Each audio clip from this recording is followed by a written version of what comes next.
Join us as we take a look back at our Drivers Club Pro Driver Track Day at Thunderbolt Raceway with Alex Sedgwick. Pro driver Alex Sedgwick from PT Autosport lent his advice and tips to the members for how to approach certain turns with more accuracy and skill. He began the track walk at turn 1. So, turn 1 is obviously the area that has probably changed the most since the track was resurfaced in terms of how you drive it. Significantly faster than it was before, a lot more grip, but no more space, so it becomes a bit scarier as well on entry here. I've found that you end up going in a lot earlier than you could before, now that the inside of the track has opened up especially. And that results obviously a little bit of an earlier turn in. I use the 1 board as my reference here, kind of at or just before the 1 depending on what I'm driving. Nice soft gentle turn over into the inside, trying to get off the brake reasonably early to keep the minimum speed up. Then depending on what I'm driving, if it's pushy, or if it rotates pretty good, dictates whether I use any of the inside curb. If I'm struggling to get the car to turn, I know that I can use that curb to help me. I can get down a little bit early, ride over the top of it, and it's just going to hook the car in that little bit extra. If not, just roll right round the bottom of it and keep everything nice and smooth. With that extra entry speed that you've now gained with how the track is, I am going to need a bit of the exit curb on the left as well. So I'm planning to track out to have kind of half my car over that curb, but that's also giving me a little bit more space to enter 2. I'm trying to hang on to that curb for as long as I can, then turn off the very end of the curb into 2. Try and point the car as early as possible so that by the time I get to the top of the hill where the curb is, I've already done a lot of the rotation for the corner.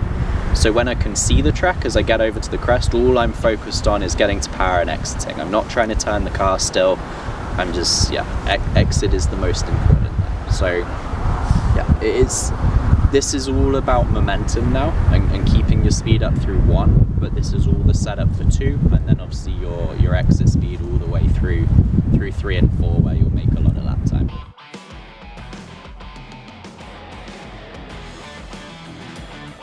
So our second stop, turn 5. Obviously, it's basically impossible to get the perfect entry here. There's just physically not enough space between 4 and 5 here to set the car perfectly, have it completely settled without completely killing your speed through 4. So we're coming out of 4, we're using kind of 3/4 of the track width. On the brakes, trying to get the car back to the right as much as possible. I think it's, you end up about here really. Like it's hard to get it all the way back to the white line again without kind of just traveling too far or killing too much speed. So it's a bit of a balance. And you see on corner entry here, you think this is this big tight hairpin, but it's kind of a half hairpin where you can actually carry a lot more speed than you think.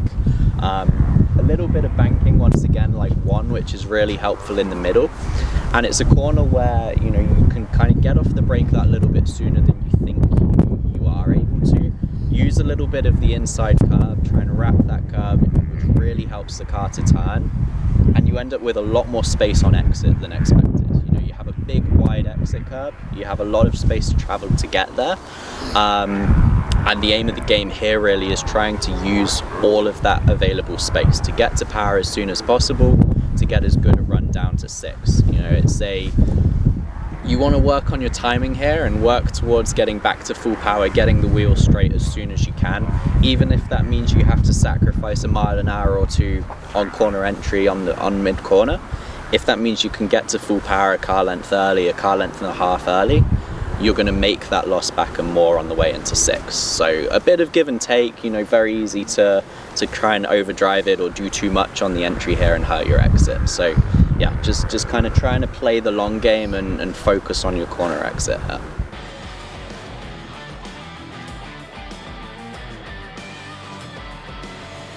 Come up over a little crest here, a little bit unsighted, you can't really see around the corner on entry here, so it's a little bit of trying to spot your references and pick what works for you and your individual vantage point in your car for the entry. It's very, very easy here to go in too early and kind of screw yourself and not have enough speed to enough space to turn the corner.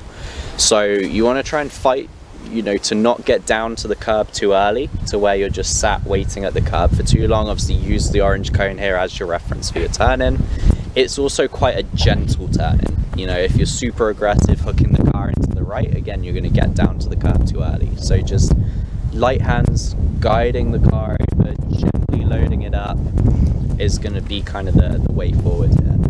I like to just wrap the inside once I do get down to the curb. Now they've resurfaced, there is a little ridge between the track and the curb. So if your car's a little bit understeery and you do get your wheel in there, it does help to turn the car a little bit. But because the curb's so angled here, it doesn't necessarily help the car turn. You know, if anything, it's just going to kind of bounce your wheel up and push you back onto the track, and especially if it's wet, it's not really going to do anything. So just sort of getting to the white line, wrapping the white line, setting your steering, and then driving this corner a lot with your feet is the way forward. I feel like, you know, if you need a little bit more speed, if you want to get the car to start to track out, building that power, letting it push to the exit curb. If you feel like you're going too fast, if you feel like the car's pushing and not rotating enough, cracking the throttle, little lift, let the nose come back in, and just trying to manage with your throttle more so than fighting the steering around here. You obviously don't have a super big exit curb either. You can drop two wheels onto it and it works, but just be very mindful that there's a big hole at the end of it. So if you drop off the end of the curb, you know, you're going to bounce the car, it might upset it, you might have to catch it. So it's one to just be very mindful of on the exit there as well. Yeah, for anyone that races as well, I think it's a very good overtaking opportunity as well. If someone gets this wrong, you can kind of surprise them into 7 a little bit and throw it down the inside, and yeah, it works quite well.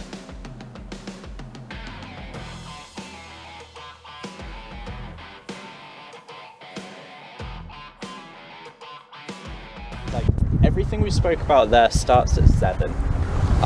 And your exit from 7. You know, you're trying to get to the power, use as much space as possible over there, running all the way out to the curb, but aiming to not catch the curb, as obviously some of you have probably felt like it tends to want to pull the car out and lasts a little bit too long. But trying to hang out there for as long as possible to the end of the curb on the left before bringing the car out into the inside here.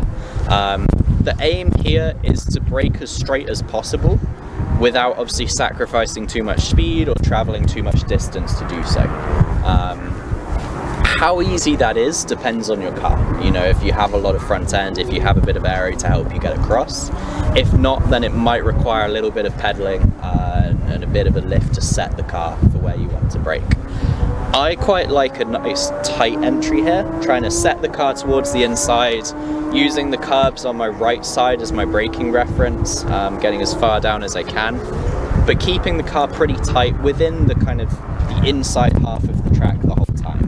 It seems like there's a little bit of a better grip there, and it also, you know, it's a slow enough corner where you don't really gain too much by going that much further. You just end up traveling more distance, which obviously then you have to drive back to the inside of the track anyway. So being able to do that, getting to this curb nice and early, wrapping the curb, getting on top of the curb to really help the car bite and turn here, and then trying to use no more than the right half of the track on exit. Trying to keep to the curb right to the end, give yourself as much space as possible to swing into the left to carry as much speed.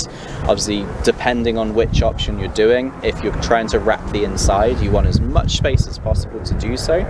If you're trying to use the V and drive in nice and deep, you can come off from the curb a little bit early, drive it a little bit straighter to get that early apex, and then roll out in the middle. So that's where it varies a little bit based on what you're planning to do here. But the important part of this section for sure is your braking and just making sure you get the car straight, settled, nice and neat on the curb. Obviously making sure that everything's as you want it to be so you can place the car as accurately as possible for 10.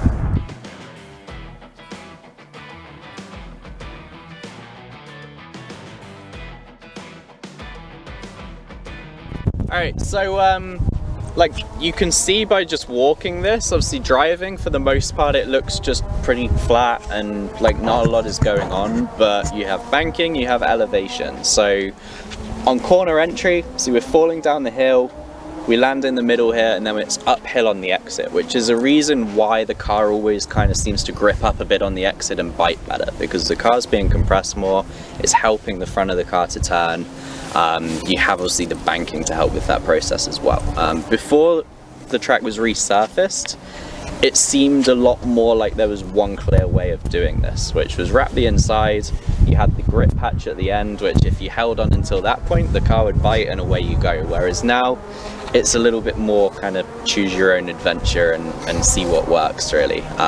There's kind of two main ways. One is very similar to previous, which especially for, you know, higher grip cars, if you've got a bit of aero, just trying to carry the momentum and you don't necessarily have the power to pull you out of the corner. You know, firing it in, trying to get your wheels up on the curb, roll as much minimum speed as possible, get back to power nice and early, use the space on the exit, and then straighten out the S's up the hill. For the majority of you here, the resurfacing has opened up an option B, effectively, which is drive it in a bit deeper, drive it in to the point where the car pushes out to the middle of the track, or 3/4 of the way around the track just here. Get a lot more of your turning done in the center of the corner, get the car pointed back to the curb, get back to power earlier with a straighter wheel, and regain that speed on the exit. And it's another one where it's a bit of a sacrifice early to have a bigger gain later on. You know, you might be 2 miles an hour faster going in to get the car to push out. You kill a little bit more speed in the middle here to get your turning done in a shorter distance, but then you get back to power sooner and regain that speed on the exit, which then obviously carries all the way down up to turn 12 and up to turn 1 if you're not lifting for 12. So a bit of give and take, but especially for the majority of you here, it's something to play around with to see if you can sacrifice a little bit here to make a big gain for the remainder of the lap. Thanks again to Alex Sedgwick for lending his advice to our Drivers Club members. If you are interested in joining the Drivers Club to take advantage of opportunities like this, then visit njmp.com to learn more.